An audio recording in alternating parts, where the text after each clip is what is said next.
What's up, people? TX89 here, and once again, it is time for another rant. I think these are going to become a bit more frequent as this goes on.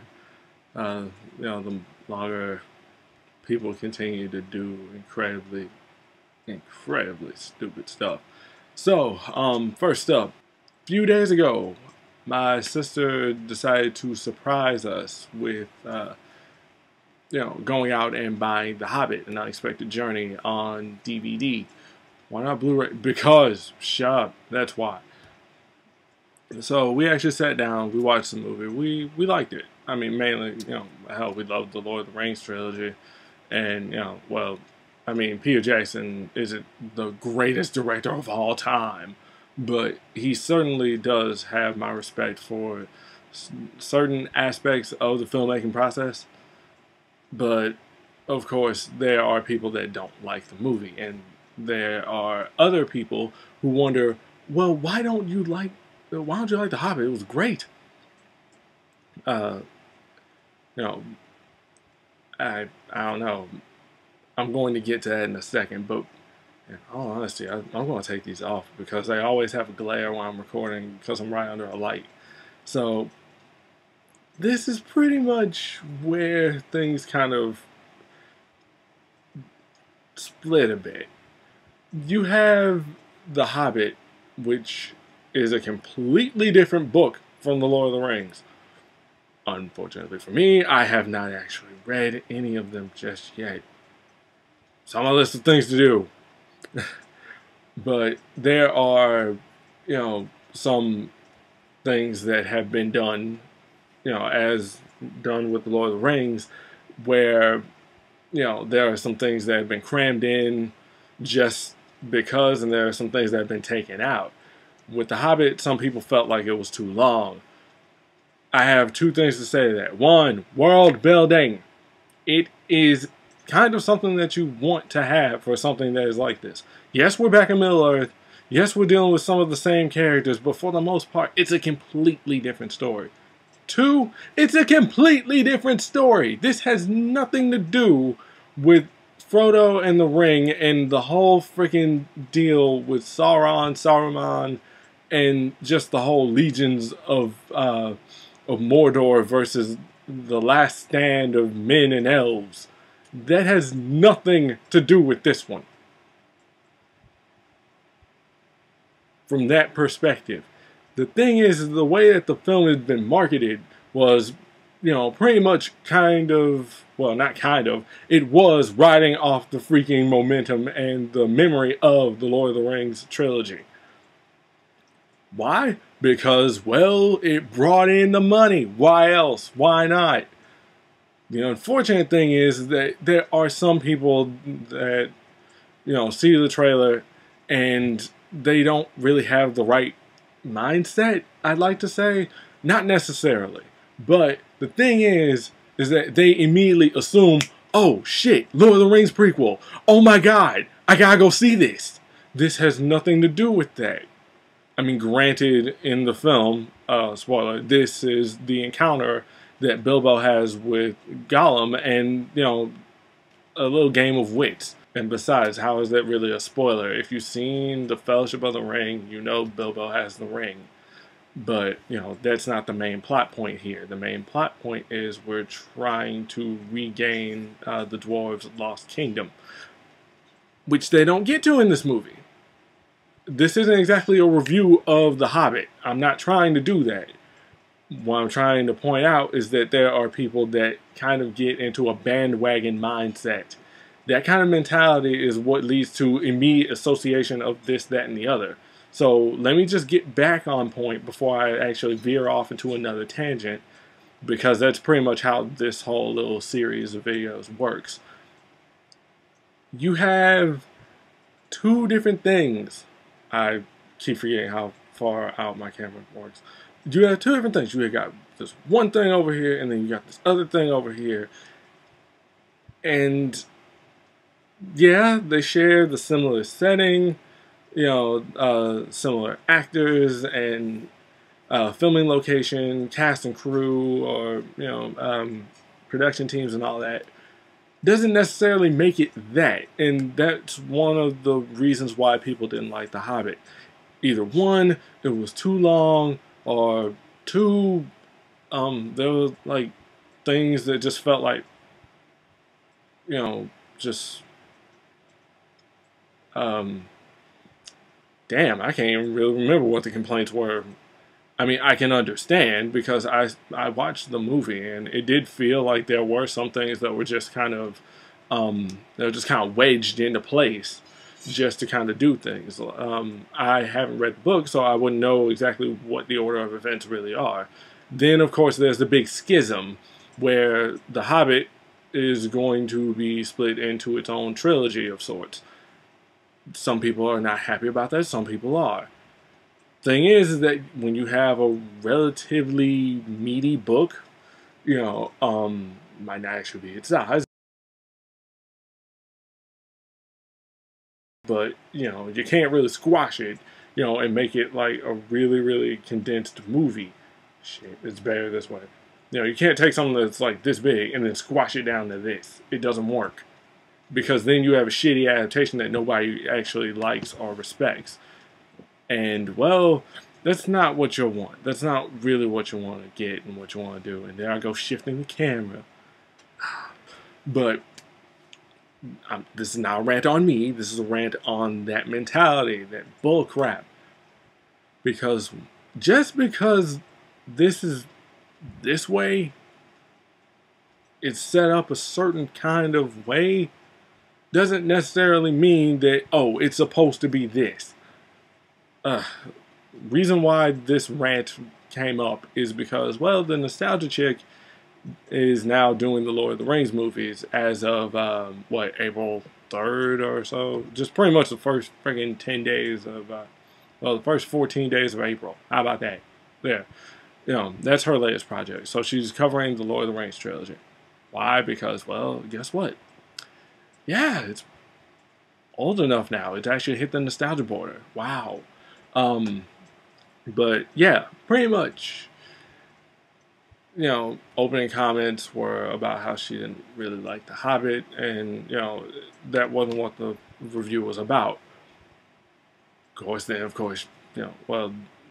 was on YouTube. This was a blip rip that was put up, and yeah, just that's a discussion for a whole other day. But people were, it's YouTube. There are commenters on YouTube that have no damn sense at all. Don't know if they're trolls or just plain ignorant people that just so happen to get their hands on a damn internet connection. But yeah, we have to kind of deal with that. Not to say that there were people that were absolutely, oh, fuck you, The Hobbit was the greatest movie ever. No. But it did actually spawn something in my head that I actually wanted to talk about, which I'm finally about to get to after it's been like 10 damn minutes. Oh my god. Basically, what I wanted to talk about was, and I've said it multiple times already, bandwagon mentality. If you don't know what a bandwagon is, it's when something becomes a hit. And people jump on board because, this is popular right now and people want to be in on it. I'm not saying My Little Pony is a fad, not necessarily, considering it actually had its own following way, way back. If you thought that this was something new, it's not. Lauren Faust just happened to get her hands on it, and being, one of the creative minds behind the Powerpuff Girls and Foster's Home for Imaginary Friends, just to name some of the more obvious things, of course, it took off.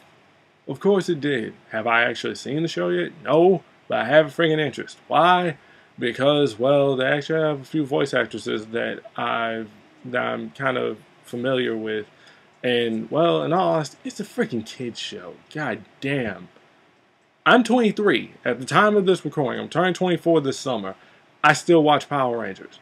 Why? Because, well, it's a cheesy show, but sometimes you just want to see where it goes. I mean, come on, especially now that it's the freaking anniversary series. But Yeah, Bandwagon. All of a sudden, ponies, for example, or Twilight. I don't know, or wizards because of Harry Potter. Just people jump on board. I already put up a good example on Skype earlier this evening, and I don't exactly remember what it is, so I'll start it over. Pretty much, you go to school or wherever, and you hear your friends or coworkers or classmates, whomever, just going on and on about, oh my God, did you see that? And this was cool and that was cool, and you're wondering what they're talking about. And so, you say, well, wait, no, I actually haven't heard of this.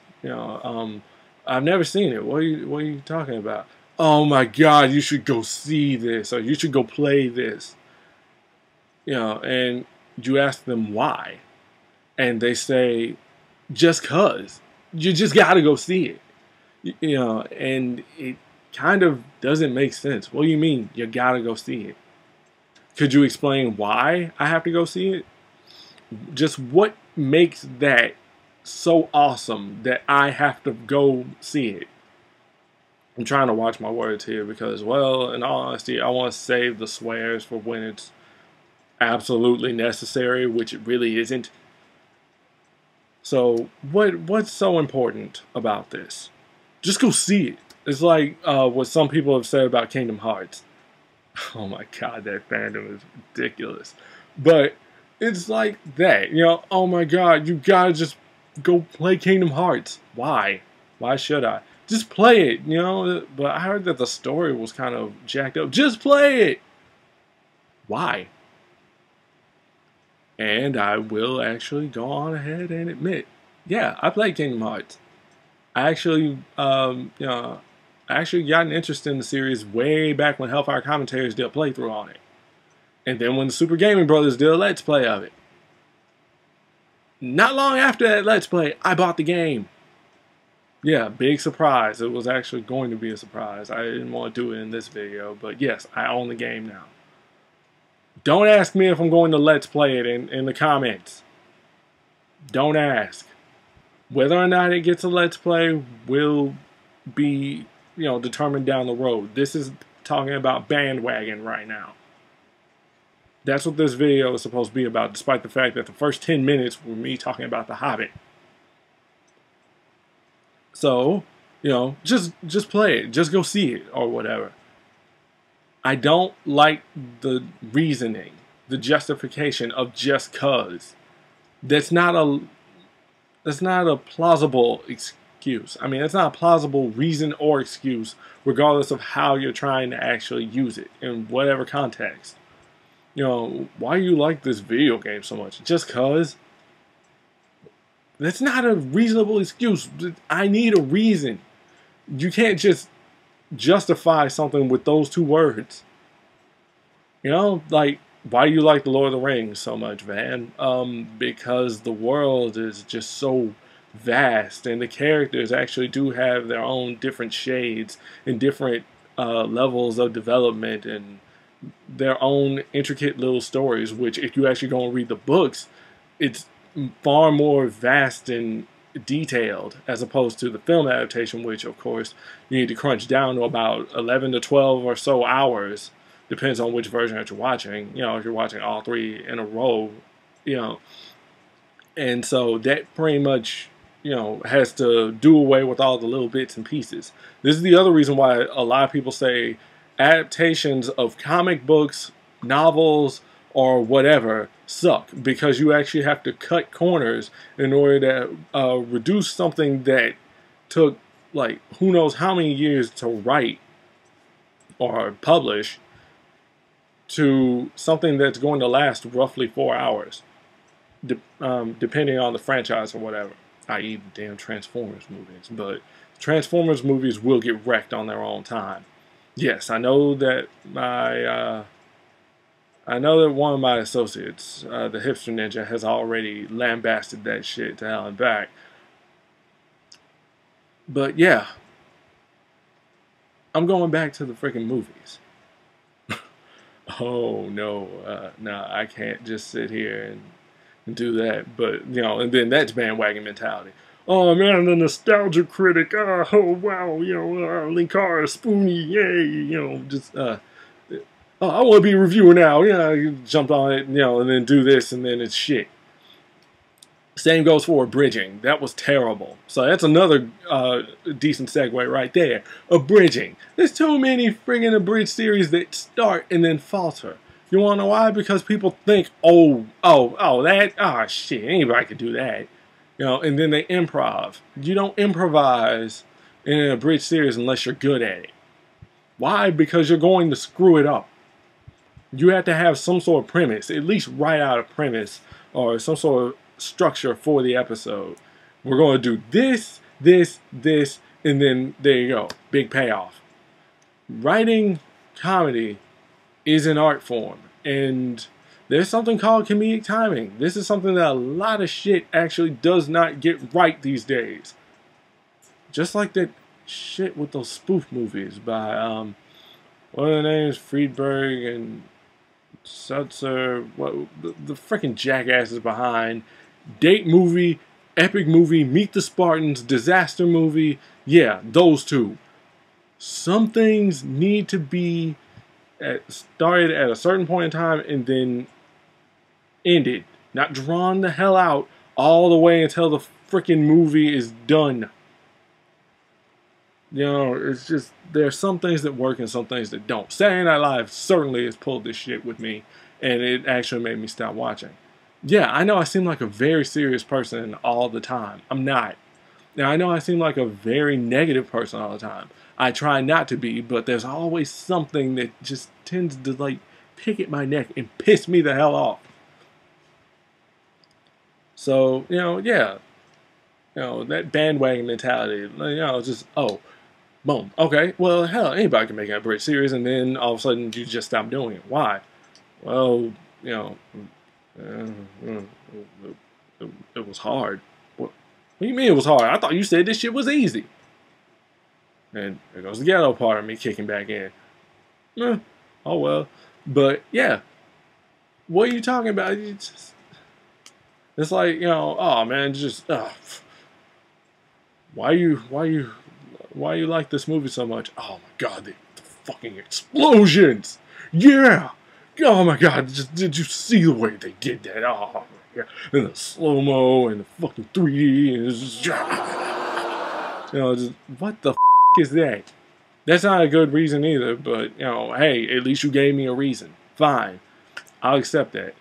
It's like the whole opinion debacle. Other episode. Goodness, this is a poorly structured rant. But hey, that's how it is with me. Because when I go on tangents, I go on tangent into other tangent into other tangent. It's like Inception. All of a sudden, there's just so many layers to it. But, good Lord, it's just so stupid. So then, going back to my hypothetical, if you then decide to go to the movies just to see the film or pick up the game or and play it or whatever, then yeah, you go through it and you enjoy it. Yes, you do, but you're not entirely sure why everybody else enjoyed it. Not necessarily. I'm just saying, hypothetically speaking, you enjoyed it, but you didn't necessarily get the same level of depth and interpretation that everybody else did. So then when you go and hear them talking about this and that, but you're not quite sure why they're talking about this and that, you just chalk it up to them enjoying the film, and you never go back to see it again, or you never ask them why they enjoyed the film and why they're talking about this in particular. Like, how Harry and Voldemort are so much alike, for example, or something like that, or how they're foils to one another. You might not even know what the hell a foil is. And I'm not talking about you guys watching this, but some people on the internet probably wouldn't know what the hell a foil is, and you have the freaking internet right at your fingertips right there. and yet you refuse to look things up. That is something that I wanted to rip into another time as well, and I will. But there are certain levels of things that just don't make sense. You know, you go and you see this stuff just because your friend said it was good, and they don't explain why it was good. That kind of poses a weak argument. I don't know if you've ever taken a debate class, or you know, if you've ever really actually been paying attention in like English class, like AP English or college level English, you'll see that there are arguments that you actually have to pose. And, you know, it's like for an essay, you have to, or, you know, well, not necessarily an essay, but, you know, a term paper, you know, you have to write on this particular subject and 3 or 4 reasons why, you know, this is, you know, the argument that you're posing. And that is kind of what I'm getting at. That's the whole point of this video, is that you don't really give me a reason why. You know, instead, and you know, most people on the internet are like, you know, screw you. You know, this is great. How dare you talk about it?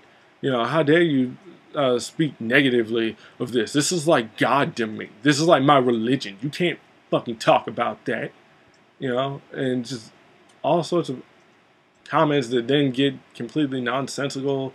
And, you know, they start talking about whether or not our mothers are promiscuous, or, you know, whether or not our parents were married or not.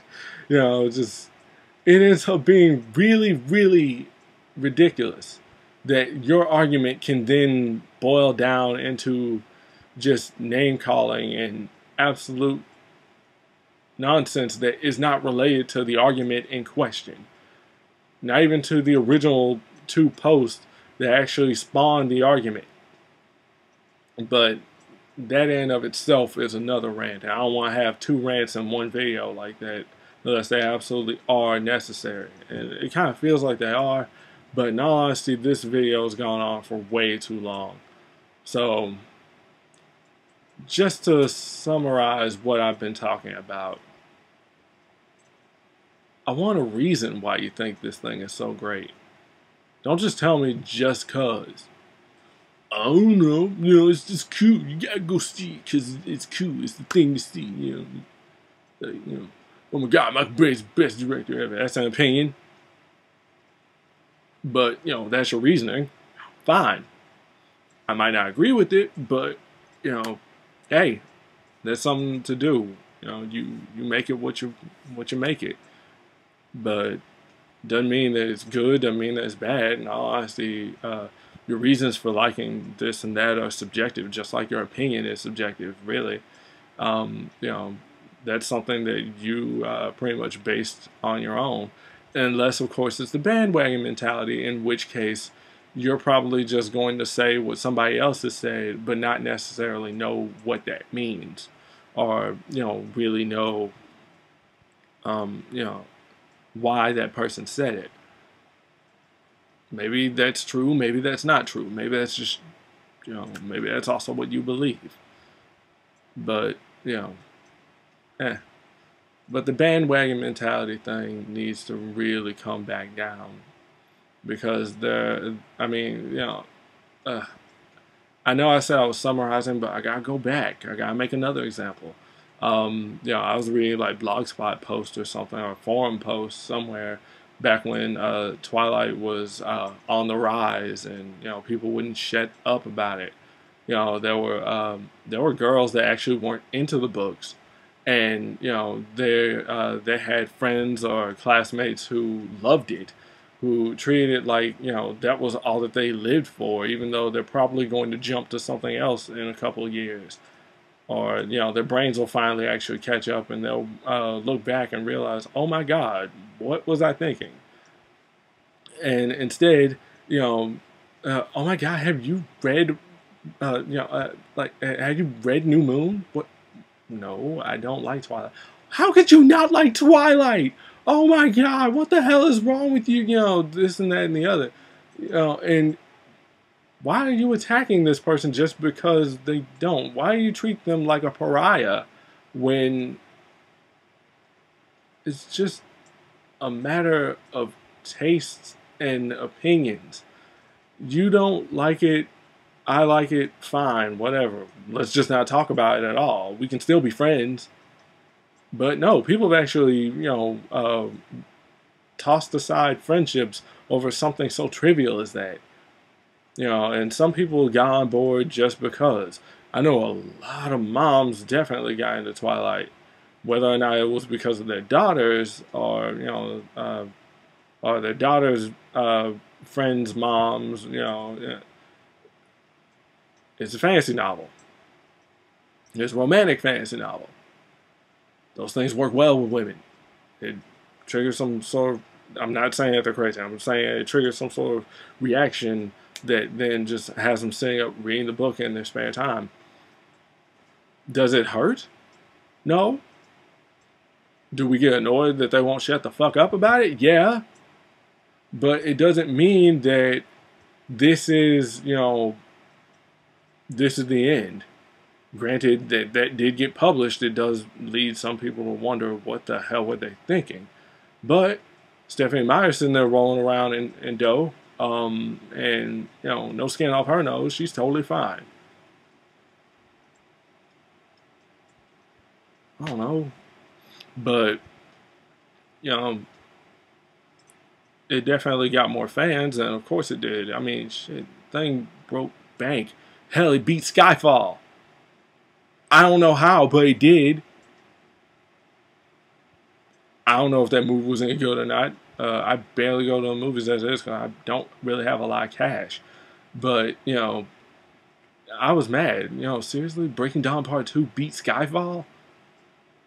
And I think that it was by like a substantial amount. Like what? 1.5 or so? I don't know. I don't have my facts and figures up right now. But, I mean, it almost managed to do what it needed to do. I was mad because that happened, but it's the last part. Nobody really gives a shit. By this point, if you actually were reading the books, you would have read them already. But long story short, because good lord, this is 30 minutes, practically. Just give a reason. That kind of bullcrap reasoning just cause, or I don't have to explain it, or, how dare you insult this thing that I love so much, and then you don't back up your argument as to why you love it so much. Like, for example, Sonic 06. And just, you sit there and you act like, you've been, like you've been beat down by this person just because they asked you why. They didn't insult you, they just asked you why. And I've read too many arguments online that pretty much end up being that way. Because somebody said, their own interpretation of why they like this, and somebody else said the opposite. They said theirs, and it didn't gel. It contrasted, and they got into a falling out about it. I mean, yeah, that's the internet, but it's still kind of weird. So, yeah, that. If you guys would like to discuss the whole idea of, that kind of mentality, that bandwagon, that group mentality, or that sheeple thing, then feel free to leave a comment or ask a question, and, just, be interactive. So that was me wasting 30 minutes of your time. It's probably still going to be roughly 30 minutes of your time. And, well, I've been VanTX89, and I hope that you've enjoyed this rant of mine.